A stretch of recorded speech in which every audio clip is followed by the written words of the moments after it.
I'm the only one who knows that my daughter didn't lose her memory after the accident, but pretends to because she is afraid of going back to the life that broke her. I am 49. I live in Milwaukee. I work as a bus driver. The same routes, the same people, the same stops. I have a daughter, Amy, 22. When she was little, my wife and I called her Sunshine.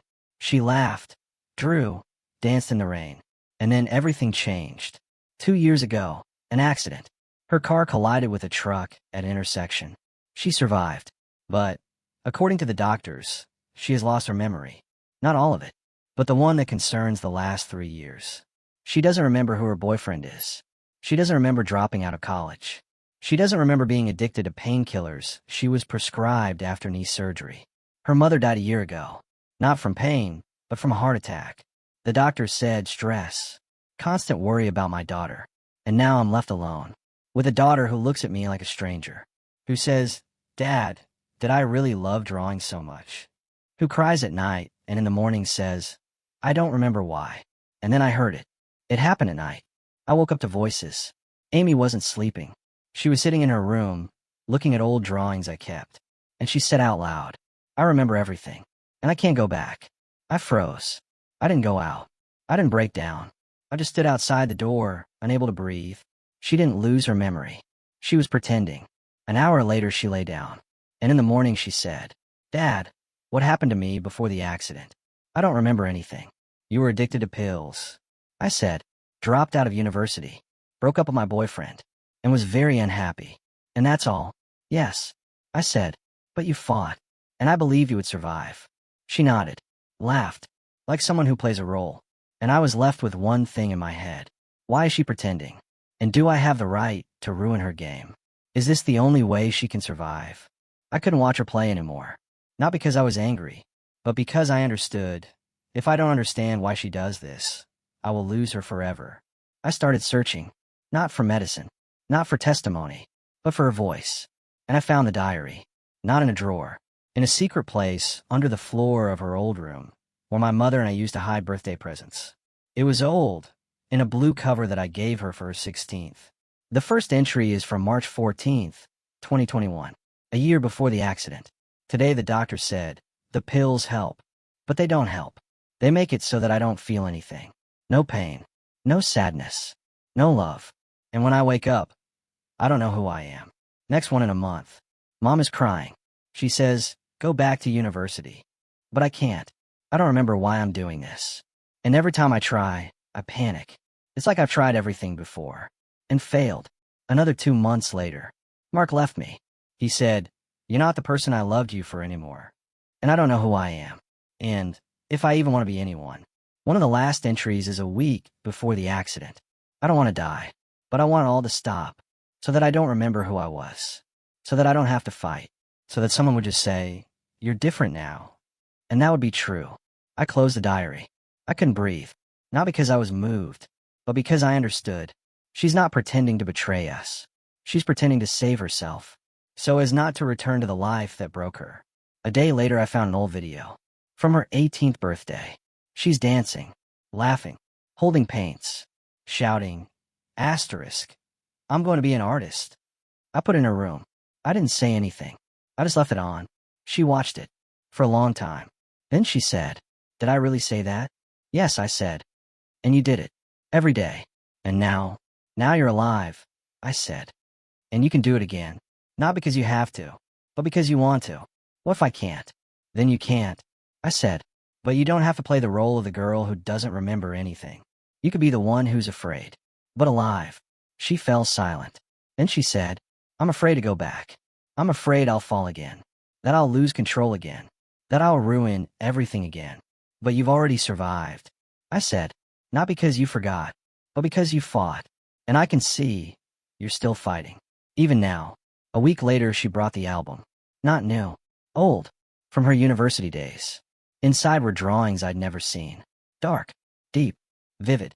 "I drew when I was sick," she said. But she didn't show it to anyone. That was the only thing that wouldn't let me go. "So why are you showing it now?" "Because you knew," she said, "that I hadn't forgotten. And you didn't blame. You just waited." And in that moment I realized. She wasn't asking for forgiveness. She was asking for permission to be imperfect. I couldn't put it off. Not because I was ready, but because I knew that if I didn't figure out if it was an illness or a choice, I would never know how to help her. I called Dr. Wong, the therapist Amy had worked with before the accident. Her clinic had closed, but I found her through a colleague. "Doctor," I said, "this is Alex, Amy Miller's father. You treated her in 2021 to 2022. Silence. "I remember Amy," she said. "How is she?" "She survived the accident," I said. "The doctors say she's lost her memory. But I know she's faking it." "I know," she said. "What?" "I know," she repeated. "Not because she wrote to me, and because it's not uncommon.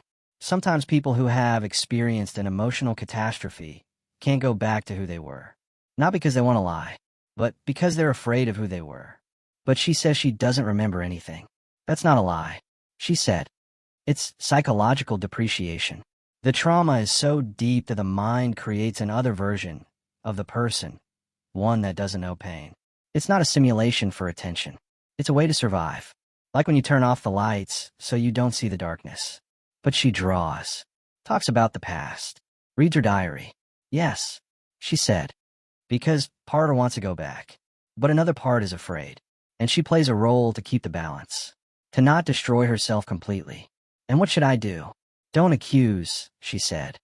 "Don't say, 'I know you're lying.' That will destroy trust. Instead, give her space. Talk to her about who she wants to be. Not about the past. About the future. And when she's ready, she'll say, 'I remember.' And if she never says it, then she'll still live," she said. "Sometimes survival isn't about going back to the past. It's about creating a new self that can breathe." I hung up and sat there for a long time. A day later, I said to Amy, "I know you remember." She fell silent. She wasn't scared. She didn't argue. She just looked at me. "Why are you doing this?" I asked. "Not to accuse, and to understand. Because I'm afraid," she said. "I'm afraid to go back to the girl who cried every night, who couldn't get out of bed, who destroyed everything she had. And if I say, 'I remember,' they'll start treating me again, saying, 'You're sick. You have to fight.' And I don't want to fight anymore. I just want to be." "And who do you want to be?" "I don't know," she said. "Maybe the one who draws, but doesn't depend on pills. Maybe the one who laughs, but isn't afraid to cry. Maybe the one who remembers, but doesn't let the past control her." "Then be her," I said. "Don't play. Don't hide. Just start. Even if it's hard. Even if you fall again. Will you be there?" "Yes," I said.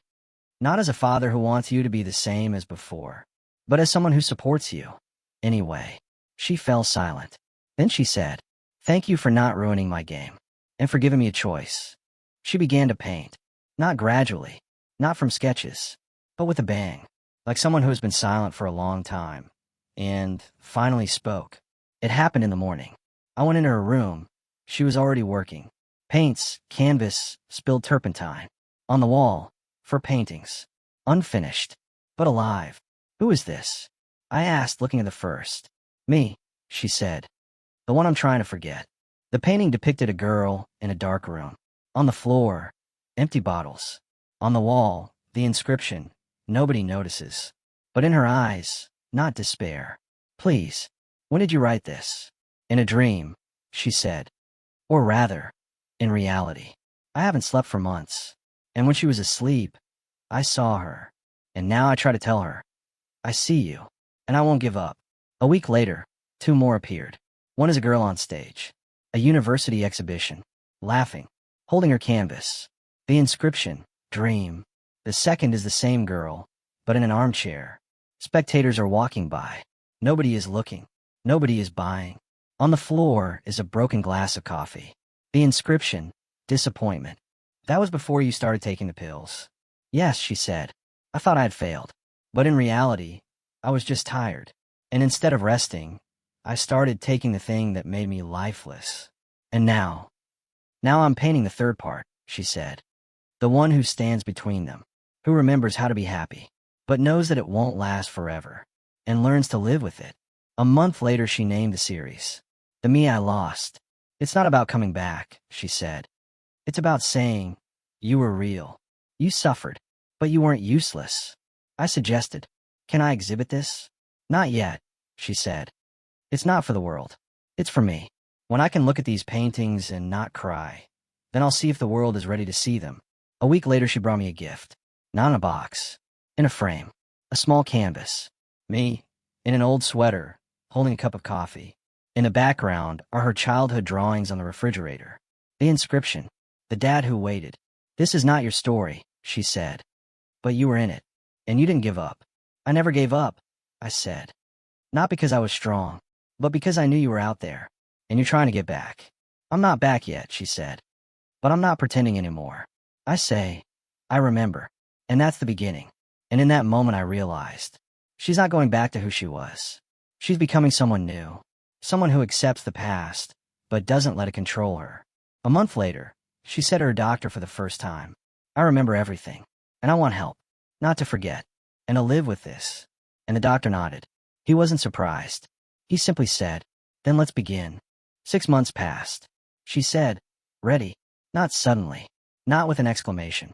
Just one evening, when we were drinking tea on the porch, she said, "I want to exhibit them. All of them." Where my first exhibition was. Where I was not noticed. I didn't ask if she was sure. Just nodded. And helped organize it. The exhibition was called simply, "The Me I Lost." They didn't advertise it. They didn't call the media. They just announced it at the local gallery where she had once studied. But word got out. The opening was in the evening. The lights were dim. The music was quiet, classical. The paintings were in chronological order. From Nobody Notices to the last one, the me who looks back, but moves forward. I was standing at the entrance. I didn't want to interfere. I wanted to see how the world saw her. And then I saw her. A woman, about 50, in a simple coat, standing in front of the first painting, not moving. Then she touches the frame and cries. I walked over. "Are you okay?" "Yes," she said. It was me. A year ago. I didn't know that anyone was seeing it, that anyone was drawing it, that anyone was saying, 'You're not useless.'" "My daughter went through the same thing," I said, "and she didn't want anyone else to feel lonely." "Where is she?" "There," I pointed, "by the painting with the scene, talking to a girl who asked if she could buy a sketch." The woman looked. Then she said, "I came because I thought, maybe there'll be something about hope." And I found myself. And that's the most important thing that's happened to me in a year. An hour later, Amy came up to me. "Dad, there was a girl who said that she hadn't left her house for 3 months. And when she saw the painting Disappointment, she cried for the first time in a long time. And she said, 'Does anyone know what it's like to be useless?'" "And what did you tell her?" "That she's not useless," Amy said. "That she's a survivor. And that means a lot." A week later, the gallery invited me to continue the exhibition. Then another one in Milwaukee. Then another one in Chicago. But the most important thing happened at home.